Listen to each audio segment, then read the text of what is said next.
విజయవాడలో బాంబు బెదిరింపు phone call కలకలం రేపుతుంది. బీసెంట్ రోడ్లోని బాంబు పెట్టామని కంట్రోల్ రూమ్ కి ఓ ఫోన్ కాల్ వచ్చింది. అప్రమత్తమైన నగర పోలీసులు బీసెంట్ రోడ్డు మొత్తాన్ని ఖాళీ చేయించి తనిఖీలు చేపట్టారు. వ్యాపార సముదాయాలు క్లోజ్ చేయించి సోదాలు చేశారు. నిత్యం లక్షలాది మంది వ్యాపారులు కొనుగోలుదారులతో బీసెంట్ రోడ్డు రద్దీగా ఉంటుంది. ఈ నేపథ్యంలో బాంబు బెదిరింపు రావడం తీవ్ర భయాందోళనకు దారితీసింది.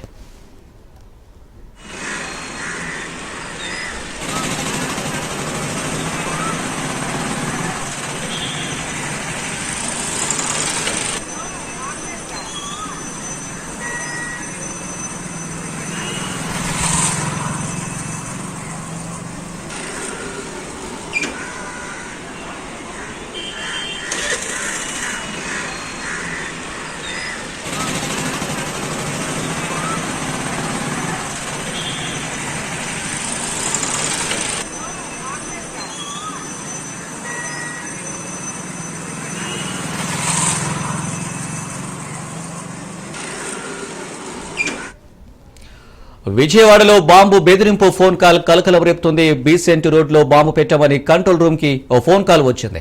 అప్రమత్తమైన నగర పోలీసులు బీసెంట్ రోడ్డు మొత్తాన్ని ఖాళీ చేయించి తనిఖీలు చేపట్టారు. వ్యాపార సముదాయాలు క్లోజ్ చేయించి సోదాలు చేశారు. నిత్యం లక్షలాది మంది వ్యాపారులు కొనుగోలుదారులతో బీసెంట్ రోడ్డు రద్దీగా ఉంటుంది. ఈ నేపథ్యంలో బాంబు బెదిరింపు రావడం తీవ్ర భయాందోళనకు దారితీసింది.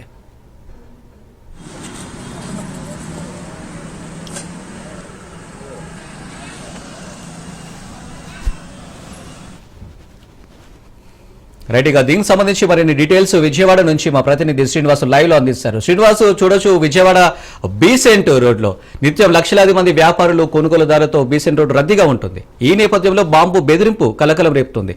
ఏంటి డీటెయిల్స్? అనిల్, విజయవాడ సిటీలో మనం చూసుకున్నట్లయితే రద్దీగా ఉన్న ప్రాంతాల్లో ఎక్కువగా జన సందోహం ఉండేటువంటి ప్రాంతం ఏదైనా ఉంది అనుకుంటే బీసెంట్ రోడ్ ఏరియా అని చెప్పచ్చు. ఇది ఏలూరు రోడ్ నుంచి అట్లాగే బందర్ రోడ్డు వరకు కూడా ఈ రోడ్డు కనెక్టివిటీ ఉంటుంది. విజయవాడకి సంబంధించినటువంటి షాపింగ్ మాల్స్ కావచ్చు, లేదనుకుంటే చిరు వ్యాపారులతో పాటు అలాగే సినిమా థియేటర్లు కూడా ఇక్కడ అత్యధికంగా ఉంటాయని కూడా చెప్పచ్చు. ఈ నేపథ్యం ఇది మరి కాసేపట్లో, అంటే ఉదయం పెద్దగా జనం రాకపోయినా కానీ మరి కాసేపట్లో అంటే 11 గంటల నుంచి కూడా ఇక్కడ జనం ఎక్కువగా ఉండే అవకాశాలు చాలా ఉంటాయి. కిక్కిరిసిపోయేంత జనం ఇక్కడ మనకు కనిపిస్తూ ఉంటారు. ఉదయం 11 గంటల నుంచి కూడా రాత్రి 12-11 వరకు కూడా ఇక్కడ జనసాంద్రత చాలా ఎక్కువగానే, కదలికలు ఎక్కువగానే ఉంటాయి. జనం పూర్తి స్థాయిలో రద్దీగా ఉండే ప్రాంతం ఈ బీసెంట్ రోడ్ ఏరియా. అలాంటిది ఆ బీసెంట్ రోడ్ ఏరియాలో బీసెంట్ రోడ్డుకి సంబంధించి బాంబు పెట్టారంటూ కూడా ఒక ఫోన్ చేయడం అనేది ఆగంతకులు విజయవాడ పోలీస్ కంట్రోల్ రూమ్ కి కాల్ చేయడం జరిగింది. దీంతో అప్రమత్తమైనటువంటి విజయవాడ పోలీస్ యంత్రాంగం, అట్లాగే బాంబు స్క్వాడ్, అట్లాగే దీనికి సంబంధించినటువంటి స్పెషల్ ఫోర్స్ పోలీసులు అందరూ కూడా బీసెంట్ రోడ్ని చేరుకున్నారు. ఇప్పుడు ప్రస్తుతం బీసెంట్ రోడ్డుకి సంబంధించినటువంటి అదే ప్రాంతంలో పూర్తి స్థాయిలో తనిఖీలు జరుగుతూ ఉన్నాయి. ఇటు ఏలూరు రోడ్ని ఆనుకున్నటువంటి కార్నర్ నుంచి అటు బందర్ రోడ్డు కార్నర్ వరకు విస్తరించున్నటువంటి బీసెంట్ రోడ్ని మొత్తం అనువునా కూడా పోలీసులు గాలిస్తూ ఉన్నారు. ఎక్కడ ఎలాంటి ఏ విధమైనటువంటి అనుమానం కలిగినా కూడా పూర్తి స్థాయిలో జల్లెడు పట్టే విధంగా కూడా పోలీసులు పూర్తి స్థాయిలో చెకింగ్స్ చేస్తూ ఉన్నారు. అట్లాగే ఈ దీనికి సంబంధించినటువంటి బాంబు స్క్వాడ్ సిబ్బంది కూడా ఘటనా స్థలానికి చేరుకోవడం జరిగింది.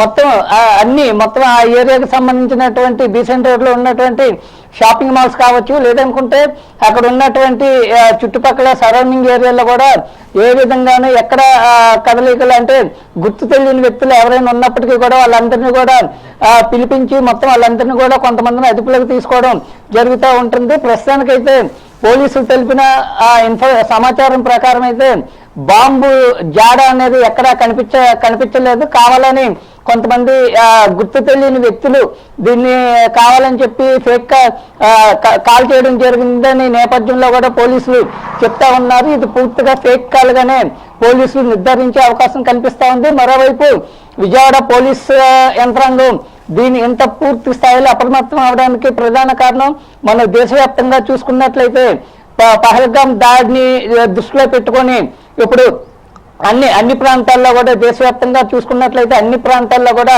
పూర్తి స్థాయిలో పోలీసు అధికారులు కానీ పోలీసు యంత్రాంగం కానీ అనుసంధమైన అధికారులు సిబ్బంది అప్రమత్తంగా ఉన్నారు. అట్లాగే దీనికి సంబంధించి విజయవాడకు సంబంధించి మనం చూసినట్లయితే గత నెల రోజులుగా కూడా విజయవాడ రైల్వే స్టేషన్ అట్లాగే బస్ స్టేషన్తో పాటు ఇంపార్టెంట్ ప్రాంతాలు ముఖ్యమైన ప్రాంతాలు బీసెంట్ రోడ్డు అట్లాగే ఏలూరు రోడ్డు అట్లాగే మహాత్మా గాంధీ రోడ్డు ఈ రోడ్లు అన్నింటిలో కూడా ఎప్పటికప్పుడు తనిఖీలు చేపడతా ఉన్నారు. అయినప్పటికీ కూడా దీన్ని కేవలం పోలీసులను పరుగులు తీయించే పథకంలో భాగంగానే కొంతమంది ఆకతాయిలు ఈ కాల్ చేసినట్లుగా కూడా పోలీసులు ప్రాథమికంగా వచ్చినటువంటి విచారణ ద్వారా కనుగొన్నారు. అయితే ఈ కాల్ చేసిన వ్యక్తి ఎవరనేది కూడా పోలీసులు ఇప్పటికే విచారణ చేపట్టి అతను పట్టుకునే ప్రయత్నాలు కూడా చేస్తా ఉన్నారు. ఇప్పటికే ఆ కాల్ రికార్డింగ్ కూడా పూర్తి స్థాయిలో ఎక్కడి నుంచి వచ్చింది, ఏ ప్రాంతం నుంచి వచ్చింది, ఎవరు చేశారనే కోణంలో కూడా పోలీసులు దర్యాప్తు చేస్తా ఉన్నారు. ప్రస్తుతానికైతే ఇక్కడ బీసెంట్ రోడ్లో అయితే బాంబు జాడ కనబడకపోవడంతో పాటు ఏ విధమైన అసాంఘిక శక్తులు కూడా లేనట్లుగా కూడా పోలీసులు నిర్ధారించడం జరిగింది. Anil. Right Srinivas, thank you.